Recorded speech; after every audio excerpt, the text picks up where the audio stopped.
சாமத்திலே குடிச்சதும் உறங்க சரிதானே? அப்படி கச்சதை கையிலவே என்பார்கள், கல்லாதது உழவிலவே என்பார்கள். நானும் ஒரு சிறு குழந்தை, என் சிற்றறிவுக்கு எட்டியவாறோ உங்கள் முன்னே பாடப் போகிறோம். பாடுகின்ற பாடலிலே பாடல் குற்றம், சொல் குற்றம், பொருள் குற்றம், அடிதாளங்களில் குற்றம் குறை எழுதிட்டாலும்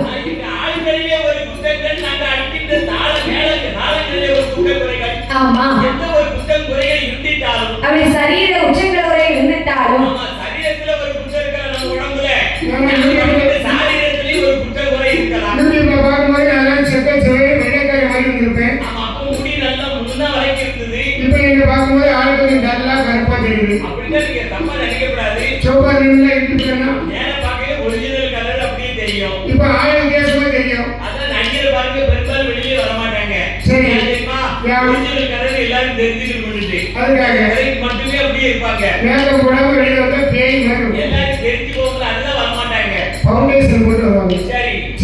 அப்படி அர்ஜுனை காத்த என்னுடைய வாசலை அமர்க்கக்கூடிய அத்தனை பேர்களுக்கும் நன்றி கலந்த வணக்கத்தை தெரிவித்துக் கொண்டு, அதாவது மாமா எந்த ஒரு ஆலயமாக இருந்தாலும் முதலில் வரக்கூடிய தெருக்கதையானது யாருக்கு மாமா? ஐயனாருக்கு தான் படிக்கணும். சாஸ்தா வருந்து பிறந்தால்தான் சகல தெய்வங்களுமே அழைத்துக் கொள்வார் மாமா. தாத்தா யாரு? சாஸ்தா. அப்படியா? அப்படியா? எல்லா தெய்வத்துக்கும். அப்படி அர்ஜுனை காத்த ஐயனார் வந்து பிறந்தால்தான் அம்மா பேசியம்மா வருவா, கருப்பசாமி வருவார். அப்படி ஆகையினாலும் ஐயா அர்ஜுனை காத்த ஐயனுடைய திருக்கலையை பாட வைக்கிறோம். அப்படி இருக்க ஆறுகளிலே கைலாசத்திலே யார் யாரெல்லாம் கொழுந்தர்கள் தெரியுமா? ஆறுகளிலே கைலாசத்திலே கைலாசே சிவபேர உமை பார்வதி மொத்த பிள்ளை ஐயா நாயகன் கோய குழு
அனைவரும் சந்தோஷமாக கொள்வதற்கிறார்கள். அப்படி அமரலோக பட்டணத்திலே இந்திரனும் இந்திராணியும் இன்பமுடனே கொள்வதற்கு வருகிறார்கள்.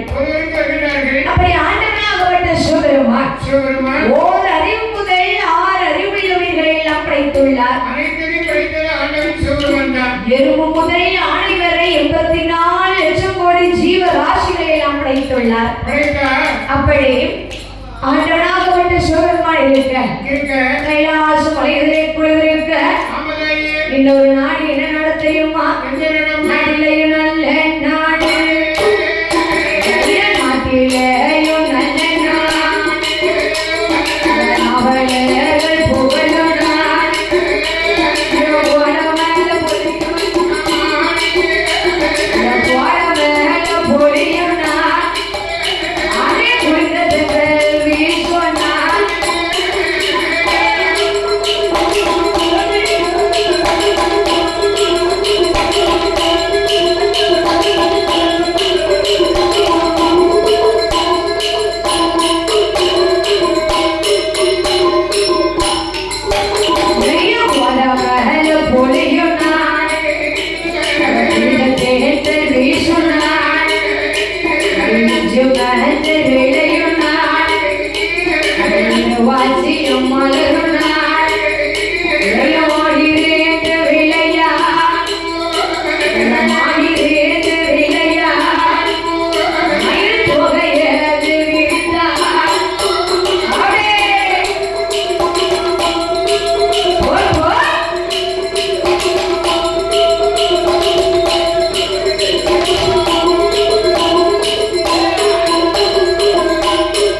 வீசும் நாடு.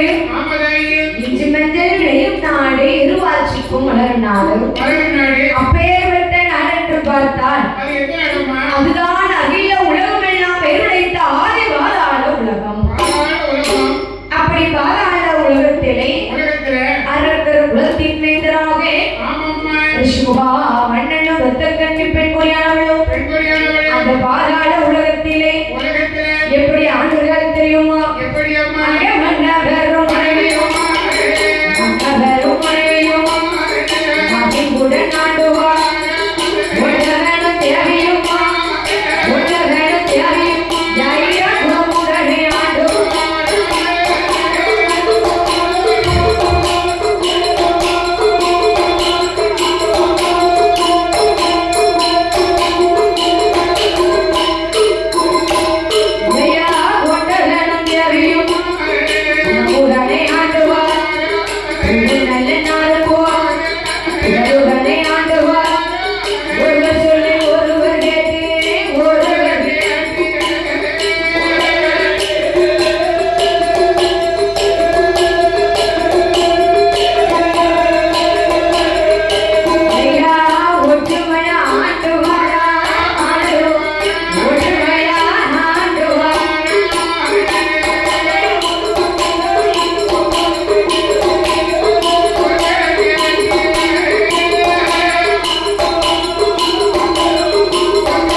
கண்ணி பெண்குடியானவளும் மன்னரும் மனைவியுமாக மகிழ்வுடனே ஆண்டுகிறார்கள்.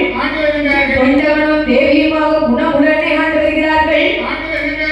அதாவது மாமா, ஒரு வீட்டுல கணவன் மனைவி சொன்னா கணவர் சொல்லக்கூடிய வார்த்தையும் மனைவி கேட்கணும், மனைவி சொல்லக்கூடிய வார்த்தையை கணவர் கேட்கணும் மாமா. ஆமா, ஒருவரை ஒருவர் வந்து புரிந்து கொண்டு விட்டு கொடுத்து வாழ்ந்தாதான் வீட்டுக்குள்ள சண்டை வராம இருக்குமா? ஆமா, மனைவி சொல்படி கேட்க வீட்டுல வந்து தினமும் சண்டை நடக்கும். இதே மனைவி சொல்படி கேட்க வீட்டுல வந்து சண்டையே தெரியாது. சரி, என்னமா சொல்லு, அவ்வளவுதான். அதாவது இந்த ஐயா 4 வார்த்தை சொல்லுவாருன்னு சொன்னா 4ல 2 வார்த்தையாவது இந்த அம்மா கேட்கணும். இந்த அம்மா 2 வார்த்தை சொல்லுவாருன்னு சொன்னா 2ல 1 வார்த்தையாவது இந்த அம்மா கேட்கணும். அப்படி இல்லாம நாங்க ஒரு வார்த்தை சொன்னா நீங்க 9 வார்த்தை சொல்றீங்களா? அப்படியே எப்படி பேச முடியும்? சரி, பேச முடியாதுமா. அப்படியா? ஒரு வார்த்தை கூட சொல்ல முடியல. அதாவது மாமா, அதாவது பூவோட நார் சேர்ந்ததான் வணக்கம். அப்படி இல்லாம பூ ஒரு முக்கிலையும் நார் ஒரு முக்கில இருந்தா என்னத்துக்கு ஆகும்? பூவோட சேர்ந்த நார் தான் வணக்கம். அப்போ பூ ஒரு முக்கிலையும் நார் ஒரு முக்கிலையும் இருக்குன்னு சொன்னா பூ ஒரு முக்கில இருந்து வாடி போகுமாமா, நார் ஒரு முக்கில இருந்து நாரி போகும். அப்போ ஒரு வீட்டுல கணவன் மனைவி சொன்னா சரி, அப்படியா? மனைவிக்கு அழகு. 1000 சண்டைகள் போட்டாலும் அடிச்சாலும் மிதிச்சாலும் கணவனும் மனைவியும் ஒற்றுமையாக வாழ வேண்டும். ஆமா, சரிதானே?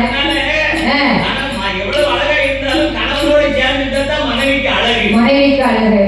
அதே போலவே இந்த ரிஷபகாவனிடம் கத்தக்கண்ணை பெண்குடியானவளும் நம்ம முன்னல்ல சதையும் போல நலமுடனே ஆண்டு வருகிறார்கள். அப்படி ஆண்டு வரும் காலத்திலே ஆடிருக்கு மாடருக்கு அடுத்து வருத்த வீடு இருக்கு, சொத்து இருக்கு, சுகம் இருக்கு, சொந்த பந்துகள் எல்லாம் அதிகமாக இருக்கிறது. அதாவது மாமா, அப்படியா? கேளாமலே தேடி வரும். 5 காசுக்கு நம்ம ஒண்ணு வழியில்லாம இருக்கோம் வைங்க, நம்ம பக்கத்து சொந்தம் கூட தூரத்து சொந்தமா மாறிடும். அதாவது மாமா, நம்ம அர்ஜுனை காத்த ஐயனாருடைய வாசல்ல இருக்காது பாருங்க, அத்தனை இடங்களுமே எனக்கு பார்வையே சொந்தக்காரங்க தான். எல்லாமே சொந்தக்காரங்க. ஆமா, இவங்க தாத்தா அவங்க பாட்டி நம்ம பக்கத்து ஊர்ல அணியபுரத்து பக்கத்துல இருந்து வந்திருக்காங்க. அவங்க திருமணப்பட்டியில இருந்து. ஆமா, அணியபுரத்துல இருந்து வந்திருக்காங்க. ஆமா, எல்லாருமே நம்ம சொந்தக்காரங்க தானே. சேர்த்து பார்க்கறதுல எல்லாருமே நம்ம ஒண்ணுக்குள்ள ஒண்ணாதான் இருப்போம். ஒண்ணா இருந்தா அப்ப சம்பந்த வழியா இருக்கும். ஆமா, அப்படி அந்த பாலோட ரோஷோடும் ஆண்டு வரும் காலத்திலே மனம் முடிந்த நாள் முதலாக ஈராறு 12 வருடகாலமாக, அதாவது மாமா, இவ்வளவுதான் ஆடு மாடு சொத்து சுகத்தோட ஆண்டு வந்தாலும் அந்த ஆடு மாடு சொத்து சுகத்தை எல்லாம் ஆடுதற்கு ஒரு பிள்ளை செலவிடாங்களா? சரி, வேண்டாம். சரி, ஆமா, அவை வாழ்க்கை நல்லா இருக்கும். அதே போலவே ரிஷிமுகாவனிடத்திலே கண்ணி பெண்கொடியானவா எப்படி சொல்கிறார் தெரியுமா? இல்லையா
வாழ்க பிராணனா நீக தோட்டத்தி வாழ்வீக பிள்ளையே புஷணீக தோட்டத்தி புகழீக பிள்ளையே ஏக கர்கரி கொண்டாகாயி கர்கரி கொண்டாகாயி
வாய் திறந்து பேசக்கூடிய ஒரே ஒரு செல்வமானது என்ன செல்வம்?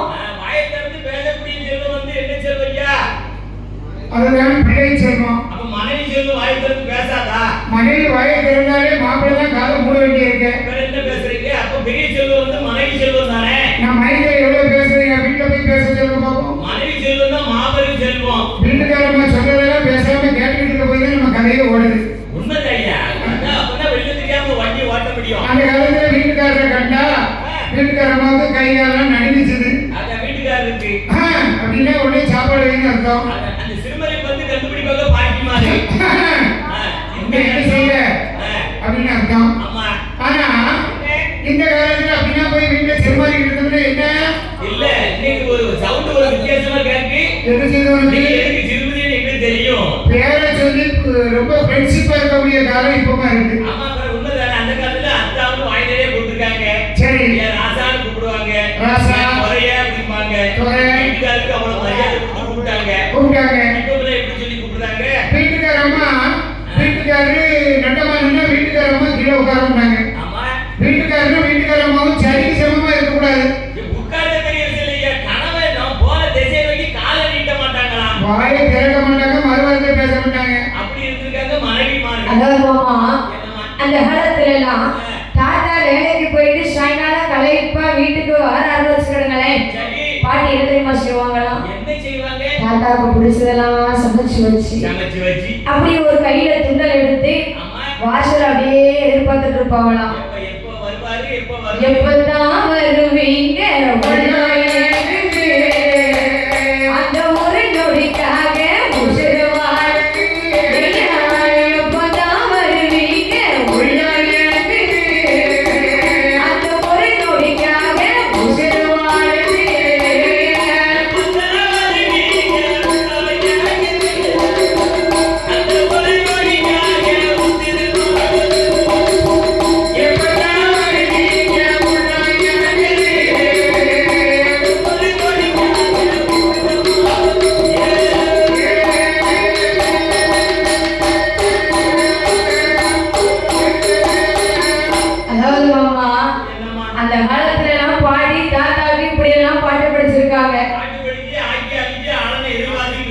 இந்த காலத்துல அப்படி நடக்குமா? அந்த ஐயா வேலைக்கு போயிட்டு சாயங்காலம் களைப்பா வரான்னு சொன்ன இந்த அம்மா சொல்லுவா, உனக்கு மட்டுமா களைப்பா இருக்கு? உன் புள்ளியில பெருத்து வளர்த்து அதோட எழுப்பி காலையில சாப்பாடு கொடுத்து பள்ளிக்கூடத்துக்கு அனுப்பும்னு எனக்கு தாமியா கொடுக்கணும். ஒண்ணும் ஆகுது பத்தி பரவாயில்லை அம்மா. ஆ. சாப்பாடு சமையல் ஒண்ணு வெட்டி கிட்டி ஒண்ணு போடாட்டாலும் வீட்டுல இருந்தாவது பரவாயில்ல. பரவாயில்லை நான் வீட்டுல எடுத்துட்டு வீட்டுக்கு போறேன். என் வீட்டுக்காரி உங்க அத்தை வீட்லயே காங்கலம்மா. சரி வீட்டுல காங்கல. எங்க இருக்காங்க எங்க இருக்காங்க வீட்டுல காங்கல. சரி காணும் வீட்டுல பையன் வாசல் உட்கார்ந்து அழுதுகிட்டு இருக்கான். பையன் அழுதுட்டு இருக்கான் வீட்டு வாசல்ல நாம ஒரு 7 மணி இருக்கும். சரி வாசல் உட்கார்ந்து அம்மா எங்கன்னு கேட்கேன். என்ன பக்கத்து வீட்டுல போய் டிவி பார்த்துட்டு இருக்கா அப்பாங்க. சரி பக்கத்து வீட்டுல டிவி பார்க்க பக்கத்து வீட்டுல போய் 4 பேரும் சேர்ந்து ஒண்ணா டிவி பார்த்துட்டு இருக்காங்க. சரி வீட்டுல டிவி இருக்குல்ல போட்டு பார்க்க வேண்டியதானே. சரி 4 பேரும் டிவி பார்த்துட்டு இருந்தா இருக்காங்க நம்ம புள்ளைய எப்படி அளவு விட்டு போயிருக்காள கோவமா வராதா? கண்டிப்பா ஆம்பளை கோவத்தினே செய்யும் வரத்தானே செய்யும். ஆமா போனேன். சரி முடிய பிடிச்சிட்டு 2 குடும்ப கொடுத்து எடுத்துட்டு வந்தேன். யாரோ உங்க வீட்டுக்காரமான கூட இருக்கவங்க என்ன சொல்லணும்? ஏன்னா அடியாதெல்லாம் ஏன்டா அப்புறம் கொஞ்சம் போட்டு அடிக்கணும் கேட்கணும் அல்லட வீட்டுல விட்டு போய் அடிக்கன்னு சொல்ல வேண்டியதானே. சொல்லணும்ல நீ அடி ஆ. நீங்க மறைக்காம எடுத்துட்டு போய் அடிப்பா. அவன் வீட்டுக்காரியை போட்டு கொண்டு டிவியும் மறைக்காரு எப்படி அப்ப அவளை கூட போய் வந்து டிவி பார்க்கலாமா? அவளுக்கு கூட இருக்க போய் விளங்குமா என்ன செய்ய? ஆ. அவ சேர்க்க பிறகு சரியில்லை. சேரக்கூடிய இடத்துல நல்லா பார்த்து சேரணும் சேர்க்கை சரியில்லைன்னா எப்படிப்பட்ட நல்லவங்களும் கெட்டவங்களும் ஆயிடுவாங்க. நல்லவர்களோடு சேர்ந்தா நல்ல புத்தி வரும் நல்லவர்களோட சேரணும். சரி ஆ. அதுபோல விஸ்வகா வங்களுக்கு ரெட்டகதிக்கு எங்க இல்ல பிள்ளை இல்ல பிள்ளை இல்லாம ஈராறு 12 விடலமாக ஆமா கத்தரிக்காய் தோட்டத்துல காய் வைக்க பிள்ளை இல்ல இல்லம்மா பூசணிக்காய் தோட்டத்துல பூ பறிக்க பிள்ளை இல்ல பிள்ளை இல்ல இலையில போட்ட சாலை எடுத்து உண்ண பிள்ளை இல்ல பிள்ளை இல்ல கறி கறிக்கும் நிலக்காயில கையேந்த பிள்ளை இல்ல ஆமதாயி அதாவது என்ன இந்த காலத்து பெண்கள் எல்லாம் என்னம்மா பிள்ளை இல்லைன்னு சொல்லி கோயில் அலைவாங்க ஆஸ்பத்திரியா அலைவாங்க அறைவாங்க அப்படியும் கஷ்டப்பட்டு ஒரு பிள்ளையை பெற்றெடுக்கான்னு சொன்னா ஒரு பிள்ளை பிறந்துச்சுன்னு அந்த சொன்னா பிள்ளைய சொல்லுவா என்ன சொல்லுவா ஏல, என்ன ஒன்ன பெற்றது ஒரு குழந்தைகள்ல பெற்றிருக்கலாம்ல எனக்கு என்னதான் வருவாரு உங்க அப்பா 8 அடி வயதான்னு சொன்னா பேவுல 16 அடி வயதிய எவருக்கு போய் என் கழுத்துல இருக்க நகையை போய் கால் பண்ணிதான் வாப்பேன் அப்படின்னு ஏசுவாங்க பேசுவாங்கல்ல பிள்ளைய பெற்றாலும் கஷ்டம் சரி பிள்ளைய பெற்காம இருந்தாலும் கஷ்டம் எந்த பிள்ளையா இருந்தாலும் நல்ல பிள்ளையா இருக்கணும் ஆனா பெயர் சொல்லி கொடுப்பதற்கு சரி ஒரு ஆண் பிள்ளை வேணும் இல்ல பொம்பளை பிள்ளையோ வேணும் நான்லாம் ஒரு ஆம்பளை பிள்ளைக்கு எவ்வளவு ஏக்கம் ஏங்கன்னு தெரியுமா அறிஞர்கள் ஐயனார் கோயிலுக்குலாம் வந்தேன் கடைசியில் அடுத்து பார்ப்போம் 3 பொட்ட பிள்ளையா போச்சு ஐயா, உனக்கு மட்டும் ஒரு ஆம்பளை பிள்ளை பிறந்திருக்கணும் ஆம்பளை பிள்ளை இருந்தா சொல்லி இங்க பைக்கில் வச்சு அழகா கூட்டு போவான் எங்க வேணாலும் கூட்டு போவான் சரிதானே என் ஆம்பளை பிள்ளை இல்லையே எனக்கு இருந்தா என்ன செய்ய பைக்கை வச்சு கூட்டிட்டு போவான். உங்களுக்கு செலவுக்கு மட்டும் 200 ரூபாய் தந்துட்டு போவான். ஏன்னா எனக்கு ஆம்பளை பிள்ளை இருக்குமா இப்ப வந்து உங்க பொட்ட பிள்ளைய படிக்க வைக்க போயாச்சு எல்லா சம்பளம் மாமா என்ன உங்களுக்கு மட்டும் ஒரு ஆம்பளை பிள்ளை பிறந்திருக்கணும் என் பிறந்த நல்லா திருவேட இருந்து தெருவா வளர்ந்துருப்பேன் ஐயா நீங்க சொல்றீங்க எனக்கு ஒரு ஆம்பளை பிள்ளை இருந்தா இதோட பெரிய ஆளா அந்த இருப்பாங்க ஆத ஒரு சிரிப்பே சொல்லியாச்சு பாருங்க பேத்தியா சொல்றது உண்மைதான் அப்படின்னு அப்படியா பேக்கே சொல்லுமே நான் சொல்லுமே ஐயா வீடான வீட்டுல வந்து 3வது வந்து ஆம்பளை பிள்ளை பிறக்கப்படாது. சரி பெண் குழந்தை பிறந்தா வந்து ஏகக்கார பிள்ளையா இருக்கும். ஓ 3வது போன பிறந்த பிள்ளை இன்னைக்கு உட்காந்துக்கலாம் இவனா மட்டும் ஆம்பளை பிள்ளைய பிறந்துட்டான்னு வைங்க. சரி முதல்ல நமக்கு இல்லனே போவாங்க. போன பிறந்த வீட்டுல 3 ஒரு சைக்கிள் வந்து சைக்கிளையும் உலகிட்டு போயிட்டான் அப்படியா? அப்படி 2 பேர்களுக்கும் சரி ஆண்டவருடைய அருளாலே அழகான ஆண் குழந்தை வந்து பிறந்தது நிறைய ஆம்பளை பிள்ளைன்னு சொன்னா எவ்வளவு சந்தோஷமா இருக்கும் தெரியுமா சந்தோஷப்பட வேண்டிய விஷயம் தானே செட்டுக்காருக்கு 2 ஆம்பளை பையன் இவ்வளவு சிரிச்சுட்டு இருக்காரு பாரு ஆம்பளை பிள்ளை பெத்தா மட்டும் போதாது மாமா சரி ஆம்பளை பிள்ளை பெத்தெடுக்கணும்னு பார்ட்டி கொடுக்க வேண்டியிருக்க எடுத்தாலும் பாச்சு பிள்ளை பிறந்தாலும் பார்ட்டி பிள்ளைக்கு காது குத்துனாலும் பார்ட்டி பாட்டி இருந்தாலும் பார்ட்டி பாட்டி போனாலும் பார்ட்டி தான் ஏம்மா, வேலை கிடைச்சா பார்ட்டி வைக்கலாம் ரைட்டு. சரி அது வந்து இயல்பு. ஆமா. நாளைக்கு சம்பளம் வாங்க போறோம், அடுத்த மாசம் வாங்கி வச்சுக்கலாம்னு பிரச்சனை இல்லை. ஆமா வேலை எந்த